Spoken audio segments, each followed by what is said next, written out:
Hello guys, Hanuman জয়ন্তীর দিন আমরা চলে গেছিলাম মালবাজার হনুমান মন্দিরে পুজো দিতে। আমাদের বাড়ি যেহেতু চালসা, সেহেতু আমাদের বাড়ি থেকে হনুমান মন্দির অনেকটাই কাছে।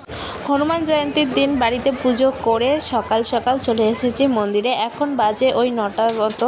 তো এসে দেখি প্রচণ্ড পরিমাণ ভিড়, কিন্তু বিশ্বাস করো কোনো অসুবিধা হয়নি। সবাই ধীরে সুস্থে পুজো দিয়ে বেরিয়ে আসছিল। আর মন্দিরের পাশেই চলছিল ভান্ডারা।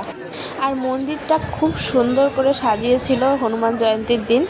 ভেতরে কিন্তু ক্যামেরা করা একদমই অ্যালাউ ছিল না, তাই সামনে যতটুকু পেরেছি ভিডিও করেছি। আর এই পাশেই দিচ্ছিল মন্দিরের যে প্রসাদ ছিল সেটা।